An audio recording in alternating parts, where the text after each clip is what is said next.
ministère de la Culture et du Patrimoine historique, Madame la directrice de cabinet, Excellence, Madame l'ambassadrice de la République, sœur du Kenya au Sénégal, chère sœur, Madame l'administratrice de la place du souvenir africain, Madame la présidente de l'amicale des femmes du ministère de la Culture et du Patrimoine historique, Mesdames les directrices nationales, les administratrices, secrétaires générales, Mesdames les directrices de centres culturels régionaux, Messieurs les directeurs généraux, directeurs et chefs de service, chers sœurs, agents du ministère de la Culture et du Patrimoine historique, chers journalistes, chers invités. Je suis désolé de venir avec retard, car ce matin, le président de la République devait présider une importante séance au Grand Théâtre. Je devais être à ses côtés et cela était également une autre forme de célébration de la grandeur et de la beauté du Sénégal à travers le parcours et les belles œuvres de nos justes compatriotes, l'astronome Madame Kaye. Je devais être là le matin avec mon épouse et mes deux filles. C'est l'occasion pour moi de saluer ma très sympathique et charmante épouse, Maître Wade,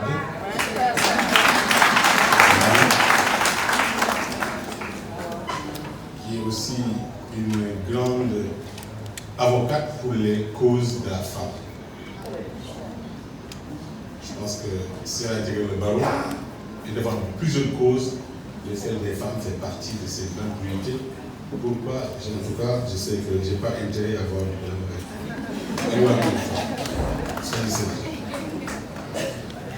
Avant d'aborder la question puissante de cette rencontre, en vérité, on parle du 8 mars. Pour nous, particulièrement le mois de mars, est un mois de la femme, un mois pour la femme, un mois de compétition et de concurrence masculine au service de la cause de la femme. C'est pourquoi je remercie l'ensemble des directeurs et directeurs généraux sur le service, hommes, qui s'illustrent par leur engagement à magnifier la masculinité positive. C'est quand même la combinaison de tous ces efforts qui nous ont valu cette belle fête d'aujourd'hui. Quand je suis arrivé à la tête de ce département, ma première question, j'ai voulu savoir est-ce qu'il y a ici une amicale des femmes? Car j'étais à la décentralisation, il n'y en avait pas. Moi-même, homme, j'ai organisé la création, la mise sur pied de l'amicale, la première amicale du ministère de la décentralisation et des collectivités locales à l'époque, pour la mettre au devant de la scène en matière d'initiative et de valorisation de la femme. On aurait même commencé par l'arbre de Noël organisé par l'amicale, et également après les colonies de vacances pour aussi les enfants des agents du ministère. Et on a commencé par la fête internationale des droits des femmes, après la journée internationale des droits de la femme. Tout à l'heure, c'est vrai que j'aime pas particulièrement les choses assez iconoclastes. Quand on a des cérémonies, quand il y a des remises, on fait défiler des collaborateurs. Je n'ai pas voulu le faire, car pour moi, c'est une communion. Au nom du président de la République, une communion entre le ministre qui a confié la culture et les femmes de son département. Donc c'est une relation directe. C'est ça la symbolique que je vous magnifie. Tout à l'heure, j'ai intervenu pour quelques commentaires, car c'est à l'occasion de mes visites de travail au niveau des services que je me suis rendu au Grand Théâtre, et à laquelle j'ai vu un orchestre que je connais très bien d'ailleurs, Digeni. C'est un orchestre composé de femmes. jouant tous les instruments, chantant très bien, un mois de mars. Les féliciter partis, ça veut dire qu'on est très loin des valeurs culturelles sénégalaises. C'est pourquoi, le fonds d'aide aux artistes, un chèque de 3 millions a été donné aussi pour qu'elle quand même puisse quand même bien célébrer ce mois de mars à travers cet appui du président de la République. J'étais également à Sorano le même jour. Mais il y a une chose que les gens oublient.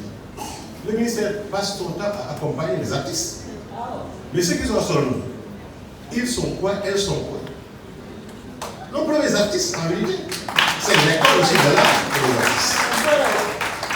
C'est dans ce cadre-là que j'ai donné les instructions pour que 2 chèques de 5 millions, de montant de 10 millions, soient mis à la disposition des 3 troupes du ballet de Sorano en vérité, pour leur permettre d'abord d'acheter un billet de mec que des membres vont utiliser, un billet pour Rome et le reste pour l'appui Karim et Ramadan pour les 3 troupes. C'est exactement ça, les 10 millions. Je pense qu'avant de venir déjà, ils ont récupéré les 5 millions. Il faut qu'on veille sur l'épanouissement, la joie de vivre, le bonheur de ceux qui travaillent avec nous, avec qui nous mettons en œuvre la politique culturelle définie par les chefs d'État pour satisfaire les autres. Si autour les gens ne sont pas heureux, comment créer les conditions de diffusion du bonheur voulu par le président auprès des autres? Ça devient extrêmement difficile. Et hier, j'ai reçu, je félicite l'administratrice du mémorial Bartholomé Diola pour son approche inclusive. Je lui ai demandé de veiller à ce que toutes les parties soient impliquées dans le processus allant de finalisation de ce mémorial, de définition du contenu muséographique, mais également de politique de gouvernance future de cette structure étatique. Je lui ai demandé de la rendre visite à tout le monde, d'organiser la rencontre avec moi, mais il y a l'association des familles des victimes. Il y a aussi les rescapés qu'on ne doit pas oublier. Ce sont ces envoyés par Dieu pour partager avec nous les récits les plus émouvants qui sont les témoins de ce qui s'est passé. C'est avec eux que nous avons les derniers véritables récits de cette tragédie.